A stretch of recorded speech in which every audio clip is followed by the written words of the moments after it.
សួស្តីទាំងអស់គ្នានេះគឺជាទស្សនវិជ្ជាខ្លះៗនៅផ្ទះរបស់ខ្ញុំហើយជាស្រុកកំណើតរបស់ខ្ញុំខ្ញុំបានមកលេងណាហើយអត់មានអីទេបាទមានប៉ុណ្ណឹងទេថតខ្លះខ្លីហើយខាងក្រោយផ្ទះសុកសែតែប៉ុណ្ណឹងទេបងប្អូនអើយឥឡូវនេះយើងដើរមកមើលបន្លាយតោះយើងឥឡូវមានត្រីឡើងដោយសារវាភ្លៀងណាស្ពាននេះគឺស្ពានខ្ញុំធ្វើយូរហើយតាំងពីខ្ញុំនៅរៀនទីត្រីបងប្អូនត្រីតាំងពីខ្ញុំនៅរៀនទី12ឥឡូវនេះវាចូលប្រហែលឆ្នាំហើយទេហើយវាបាក់បាត់ហើយវាយូរដែរយើងធ្វើដើម្បីទុកអស់ដីអស់អីចឹងណាឥឡូវវាបាក់ហើយនេះជាស្រះខាងក្រោយផ្ទះរបស់ខ្ញុំហើយទស្សនវិជ្ជាក្រោយផ្ទះខ្ញុំមានអីទេមានតែដើមឈើបន្តិចបន្តួចហើយលេឡំជាមួយនឹងបាទធុងចំមន់ចំទាហ្នឹងឯងហើយ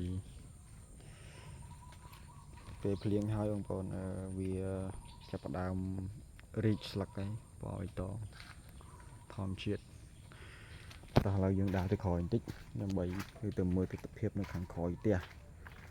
យើងចង់ដឹងថាវាមិនដែរនៅខាងក្រោយផ្ទះហើយខ្ញុំអត់បាន voice over ទេខ្ញុំនិយាយសំឡេងស៊ីនតែហ្មងខ្ជិល voice over ហត់ចឹងដាក់រៀលយកហ្មងទៅ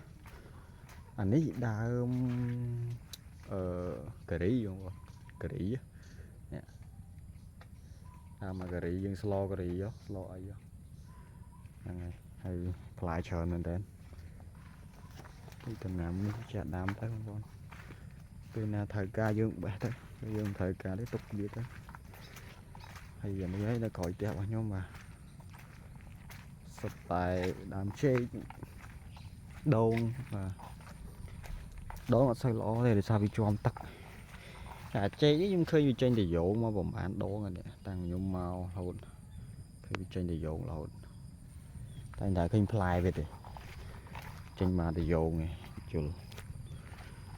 តោះ let's go យើងទៅមុខទៀតវីដេអូនេះរៀងញ៉ៃតិចហើយក៏ប៉ុន្តែធ្វើមិនទេបងប្អូនខ្ញុំខ្ជិល voice over កាត់ញ៉ៃខ្ញុំដាក់ថតប៉ុណ្ណាខ្ញុំដាក់ប៉ុណ្ណឹងខ្ញុំខ្ជិលកាត់ប្លង់ច្រើនវាស៊ីពេលវេលាតោះនេះទឹកហូរបាទសមុទ្រត្រីបងប្អូនមកត្រីច្រើននោះដៃយើងដាក់នៅនោះមើលឃើញនោះយើងដាក់នៅនោះស្អាតណាស់ក្រោយផ្ទះខ្ញុំបាទ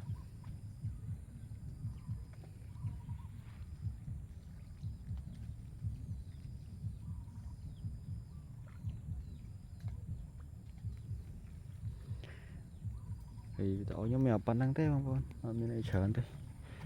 ចាថតឲ្យបងប្អូនមើលលេងទៅចាំពេលមានអីបន្ថែមទៀតខ្ញុំអាប់ដេតថែមទៀតអូខេបាយបាយជួបគ្នាវីដេអូក្រោយទៀត